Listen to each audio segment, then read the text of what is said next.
So welcome everyone to the KSAA video interview with author and scholar Joanna Brown.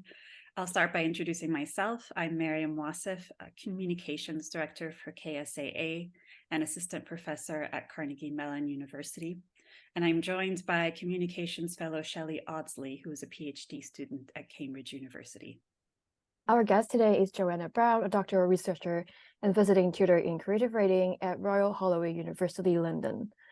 Her practice-based PhD project, The Listening, confronts the absence and elision of Black women's voices in the slavery archive, with a focus on Britain and the British Caribbean. Joanna writes for children under the name J.T. Williams. Her middle-grade historical fiction series, The Lizzie and Belle Mysteries, is based on the life and world of African Britons in Georgian London. The first novel in the series, Drama and Danger, was shortlisted for the Waterstones Children's Book Award 2023, Foyle's Children's Book of the Year 2022, and was recently awarded the Week Junior Book Awards, Breakthrough Children's Book of the Year, and the Diverse Book Awards Children's Book of the Year. She has just published collections of biographies for children illustrated by Angela Vivas, Bright Stars of Black British History, which came out with Thames and Hudson. Thank you, Shelley. So Joanna, we're so thrilled to be speaking to you today about your work as a scholar and fiction writer, with a particular focus on your children's novel, The Lizzie and Belle Mysteries, Drama and Danger, which I have the privilege of teaching in one of my classes. So to offer some background for our viewers, this is the first in a series of mystery novels narrated by a young Lizzie Sancho, the daughter of Ignatius Sancho. Born into slavery around 1729, Sancho became a London shopkeeper with his wife Anne, as well as a playwright, composer, and an aspiring actor. Sancho is also known for his vibrant letters, of which one of the most famous was addressed to author Lawrence Sterne, urging him to denounce slavery. The Lizzie and Belle Mysteries present a fictional version of a young Lizzie Sancho and her world. In the first book, Lizzie meets and befriends Belle, based on Dido Elizabeth Belle, the adopted Black grandniece of Lord Mansfield. The girls become bonded through their exciting and dangerous detective work in a London that is shadowed by slavery, even after the Somerset ruling. So I just want to read a short excerpt from the scene in which Lizzie first sees Belle at a performance of Othello, which turns out to be even more dramatic than anticipated. I was blissfully lost in the wonder of the words when all of a sudden I had a strange sensation, a feeling that I was also being watched. I turned instinctively towards the watcher. Was it a version of myself I was seeing? There, on the other side of the theater, sitting between an elderly man and a lady with a beehive of silver hair, was a girl of about my age, looking straight at me and not altogether unlike me. Her skin was deep brown, almost as dark as mine, and the tight curls of her hair were gathered up into a bun on top of her head. Her delicate face was framed by a fringe of tightly curled ringlets. She wore a gown of cream lace, the sleeves puffed at the shoulders, and a delicate silver chain around her neck. She was staring directly at me. As our eyes met, so, it seemed, did our thoughts. I nodded. She nodded back, smiled. I returned her smile, lost for a moment. And then, without warning, she suddenly looked up towards the drape of the curtain above the stage. Fear flickered across her face. I followed her gaze upwards. A tall human shape hovered at the edge of the balcony above, just visible behind the curtain, and then it vanished in a moment, as quick and fleeting as the flap of a bat wing. I love that description so much because it's so dramatic and theatrical, and really sets up the story so beautifully. So, Joanna, could you tell us a little bit about your research and writing? Thank you so much, Mariam, and thank you, Shelley. And can I just say, how wonderful it is for me to be joining you for this conversation. So yes, as you said, I'm currently a doctoral researcher. I'm at Royal Holloway, University of London, and I'm pursuing a creative writing PhD. So my PhD project is called The Listening. And it's a practice-based PhD. So that means that I'm actually developing a novel in which I'm looking at the life stories of enslaved Black women in Britain and in the British Caribbean, because I've always felt that was a really kind of undertold story, like the British slavery story specifically. And when we start looking in the archives for those stories, it becomes clear that that archive is fragmented, it's broken, it wasn't constructed to tell our stories. And Black women's voices are often elided or silenced. So one of the driving sort of research questions behind my work is, what kind of work do we have to do in the archive to try and recover or piece together those life stories of these women? What does it mean to be a Black British woman in the archive doing that work? And what role can creative writing and the imagination play in doing that work? What does it feel like? So I'm writing a novel to sort of work through those ideas. And then alongside that, I'm writing a critical thesis. It is really kind of like a reflection on the challenges and the joys at times and the implications of that creative practice. And I call it the listening because I've always felt when I'm reading archival documents that it's important to listen to the text, but also to listen to the silences, that what the documents don't say is just as important as what they do say. And I'm conscious that as readers, as writers, as literary scholars, our scholarly practice, I think, is a practice of listening. It's listening for voices from the past. It's listening to each other, listening to almost kind of messages, I feel, that are often being sent through poetry, through text, but also through music and through lyrics. I kind of feel like through the oral tradition, this is a kind of a practice that we engage all the time. So I'm really interested in thinking through that in my writing, my creative writing. So I think we can move on to the second question. More about the work, your novel. How did you become interested in this work? What was your journey as a scholar and writer? So I really like this question. It's quite a difficult one to answer in a way, because I suppose it's a question about like where a story begins, and in a way there are so many different starting points. So in a way, I was like, one starting point is I feel I was almost sort of always a reader. My father taught me to read at a very young age, and I've always had this kind of obsessive love of books, like sort of material books, like physical books. I don't read electronic books. I write most of my work currently in, handwrite in notebooks before I type anything up. I'm a very analog person. I love records as well. And so I've always felt that books kind of hold this kind of quite sort of almost like a sort of totemic sort of magic for me, really. And then where should I go to from here? When I was at school, English was just always my passion in terms of my study. And I was just thinking, I realized actually that as a teenager, I studied the poetry of Keats and Blake.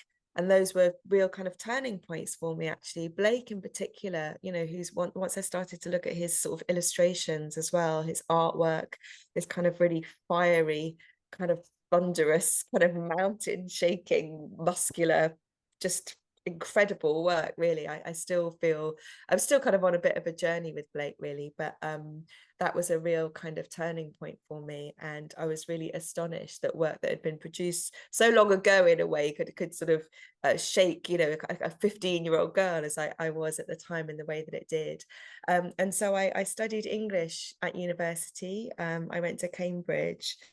And on the one hand, I had this extraordinary experience, of suddenly having sort of freedom to sort of pursue many of my sort of reading sort of interests, really. I was interested in sort of the classics. I'd also sort of studied Latin and French at A-level. But then in my third year, when it came time to specialize, I was really into blues music. I used to listen to a lot of blues and jazz. My dad was a big jazz fan. I grew up sort of listening to the music of like Bessie Smith and Ma Rainey. And then my mother had bought me a copy of The Colour Purple, I think, by Alice Walker when I was about 14 years old. And I'd started reading novels by African-American women, and I was really interested in this idea of the figure of the blues woman, the blues singer, in novels by Alice Walker, Toni Morrison. I'd been reading jazz, Tazake Shange, Gloria Naylor. But then I was kind of confronted with this dilemma where I was effectively told there was no one really in the faculty who would be able to supervise me. And there was kind of a sense that there was no one really at staff level who had an interest in that literature. So this was back in, when was this? It was 1994. So around the time that Toni Morrison won the Nobel Prize as well, right? And I ended up being supervised by a PhD student, quite a brilliant PhD student, I might add, who's actually at Cambridge to this day. Her name is Sarah Meir. Her specialism, her area, her research specialism was in the slave narratives.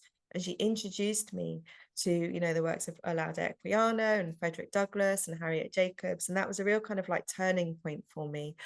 So when I first graduated, I then went away and did lots of other things. I became a mother, I became a primary teacher. And it was 30 years later when I actually went back into academia and almost kind of picked up, in a sense, sort of where I'd left off, of going back to those narratives that had really kind of stayed with me and continued to sort of, you know, draw me in, I suppose, during that time. But what had then changed for me, I guess, was that during my work as a teacher, I had really identified this gap in our curriculum in terms of what kind of stories were available to us in the classroom, and what kind of resources, who was being reflected in those stories. So I decided to come out of full-time teaching and start doing work to really sort of address that. So I'd always loved teaching creative writing, but I took a bit of a sidestep and I went to work at the British Library, running research and creative writing sessions for young students. And I also went to start an education program for a literature festival called Africa Writes, that had a focus on literature from the African diaspora. And I was working closely with poets, sort of bringing poets into secondary schools, inviting young people to read their poetry, but also to write their own poetry and perform their own poetry in response. And now, kind of like I said, 30 years on, I took up my master's in creative writing at Royal Holloway, and now my PhD. And I feel like I'm in this very lovely, very fortunate position of having my work as a researcher, a writer, and a teacher all kind of sort of coalesce, if you like. I feel like suddenly all of these things have finally sort of come full circle. Really wonderful and impactful work that you're doing. Thank you. Thank you. I hope so. That's the aim. That's what I'm working towards, definitely. Thank you. So third question, the Lizzie and Belle mystery, Driver in Danger, is inspired by the life of Ignatius Sancho, whose daughter Lizzie narrates the book. What kind of research did you do in order to imagine their lives and channel their voices? Yeah, so I mean, it was a huge journey. And in the beginning, I mean, it sort of almost came about accidentally. So when I was working at the British Library, I was running workshops about Ignatius Sancho and other Black abolitionists in Britain and their writing for school students.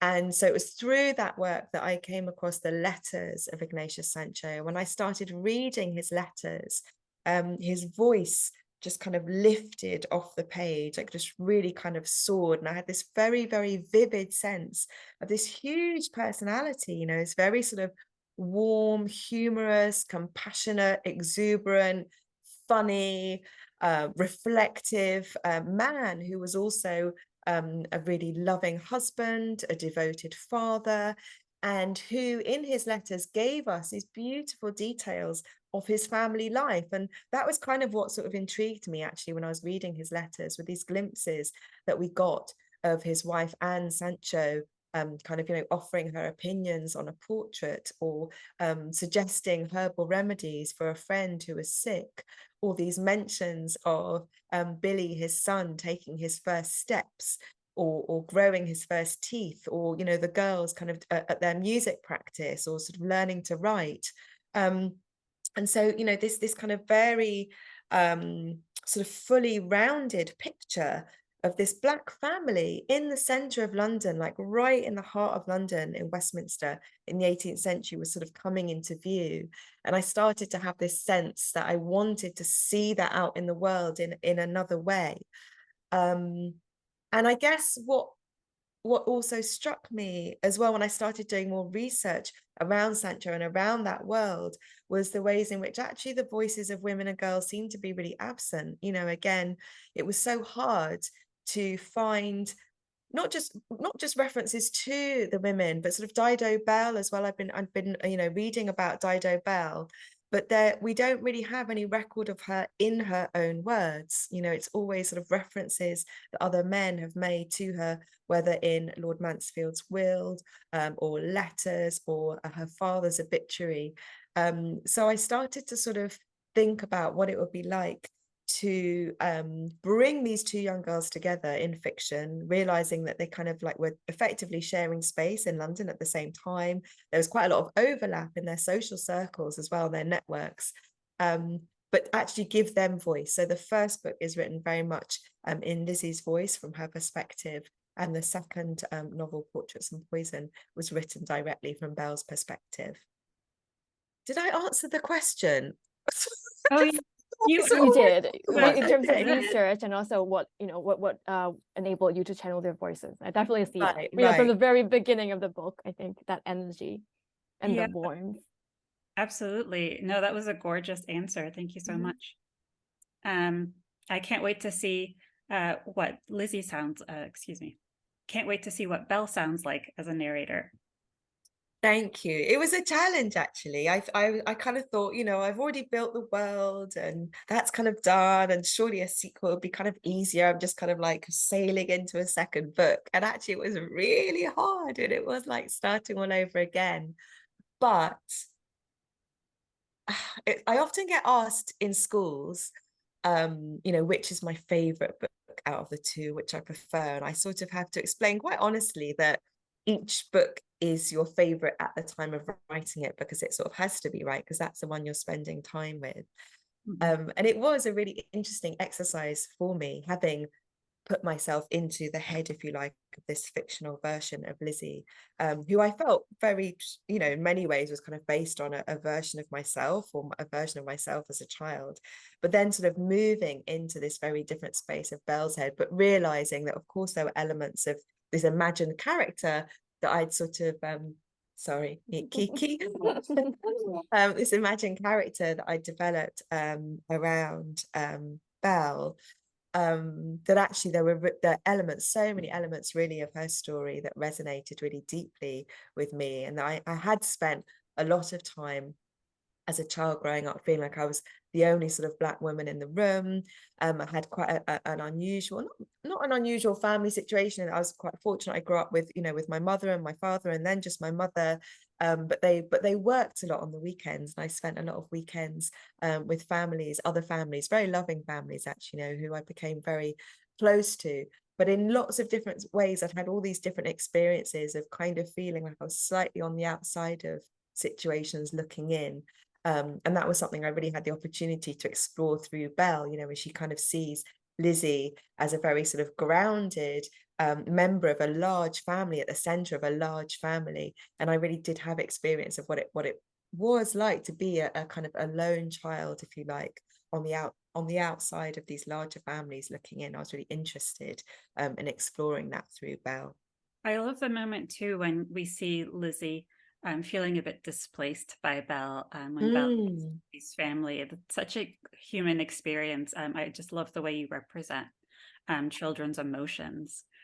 So my next question is about sort of the relationship between your scholarship and your creative work. So you and I have talked about how your scholarship is informed by the historiographical approach that Zaidea Hartman names critical fabulation. So I wondered if you could tell us a bit about how your critical work plays with and rearranges the basic elements of a story in Hartman's words. And is critical fabulation also a touchstone for your fiction, in which you're inventing rather than rearranging story elements in response to the limitations of the archive? Absolutely. And I feel, you know, and I think, you know, that's a really good starting point, the idea of the limitations of the archive, because those are the conditions in which I'm sort of having to work. And it's I really sort of feel it, you know, when I came up with this title of The Listening and the idea of the listening, one of the things I really wanted to document, I guess, was what it feels like to be in that situation, how frustrating it is, and how demoralizing it can be when you feel that you're looking for something that you perhaps might never find. You know, Hartman says, how does one write a story about an encounter with nothing? and what's the emotional cost of trying to do that. So yeah, on the critical side, I'm working very much with kind of fragments. So I'm working with sort of baptism records or runaway advertisements, and often looking at records where the woman who might have surfaced in the archive at this particular moment, I'm mindful that this might be the only point at which this particular person does surface in the archive. And what it means then to sort of try and eke everything that you can out of this particular fragment in order to try and gain a sense of what life might have been like for this person, or what she might have been thinking about her life, or what she might have felt about her life. So in that sense, I feel that Hartman's work and also the work of Christina Sharp and Marisa Fuentes, there are so many women who have done amazing work, like really kind of the real sort of heavy lifting, I guess, of developing a methodology that is kind of clearing a path for more of us to sort of come forward and start to apply those methodologies in different archives and in different contexts.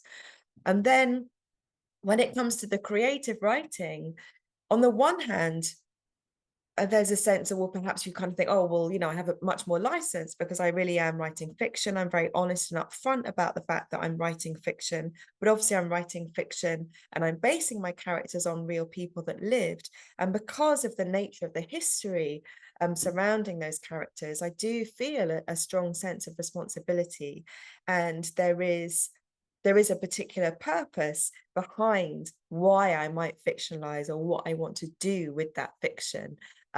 So for example, in the Lizzie and Belle mysteries, I wanted to sort of find a way of creating a story within a genre that would invite young readers to really think about this history, but through the perspective of these young girls, and in a way that, I suppose, honors the child's response, the child's sort of moral response, because I think that children do actually have a very innate sense of right and wrong generally, and an innate sense of justice.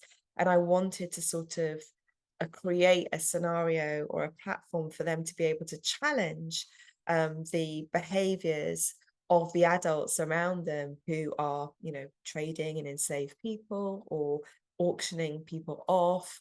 I wanted to sort of find a way to bring, that challenge, I suppose, from these young girls to the adults around them, and invite, through doing that, kind of also invite young readers to create a space for them to be able to then be critical of the historical stories and the historical sources that they're being presented with, and to think of those sources in a sense as evidence, as clues, but also as evidence to be questioned and pressed at and probed, and to understand that you don't have to kind of swallow wholesale everything that adults tell you, because generally when people present you with a story, they do have a particular agenda, and it's okay for you to sort of step back from that and or sort of press at it perhaps, and be mindful that each story will be told in a particular way depending on who's telling it.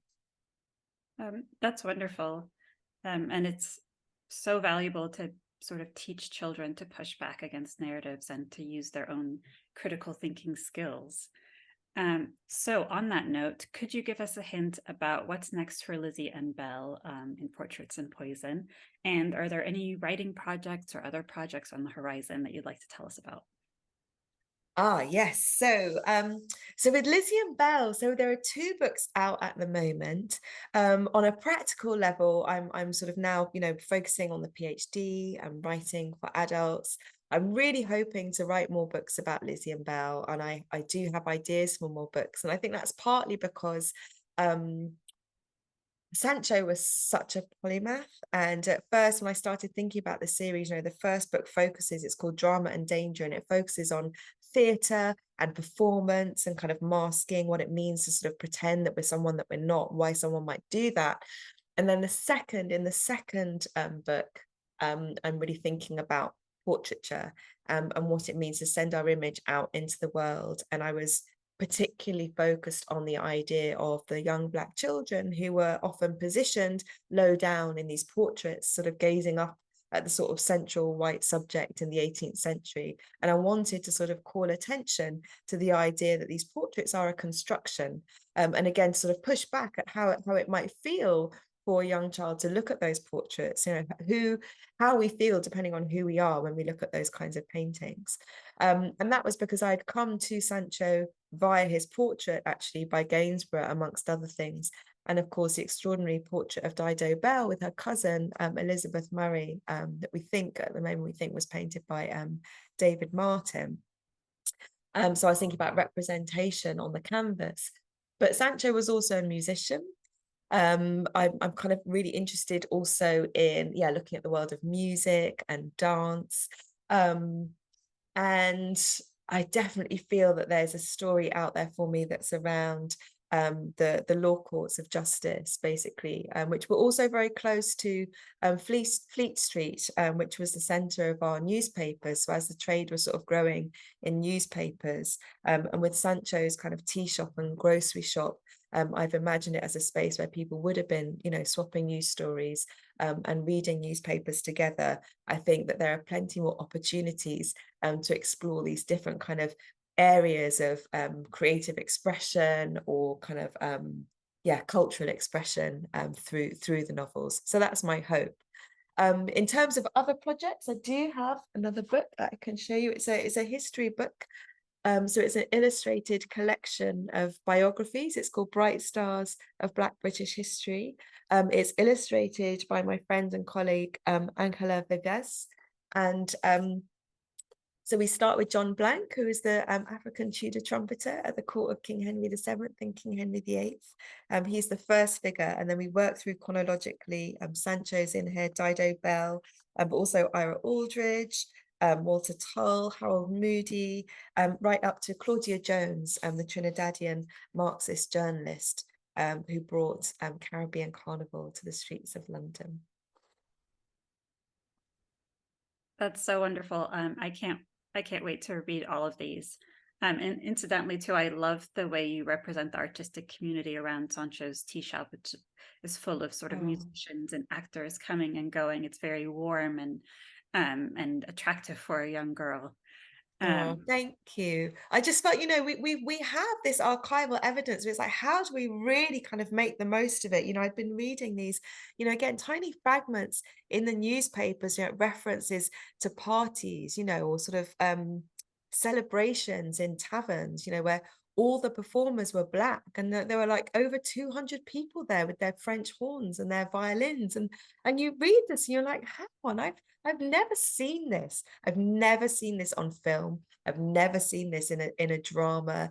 I don't really feel I've seen it in fiction, you know, and for me, that's just such a compelling image. I just really wanted to start again, sort of pressing into the idea of like, hang on, let's just start trying to visualize this community. And actually there's so much more. You know, London was a hugely diverse city in the 18th century, people from all over the globe sort of living and working alongside each other. So I think we've really just begun in terms of thinking about all the different stories that could really sort of come out of thinking about that space in that way.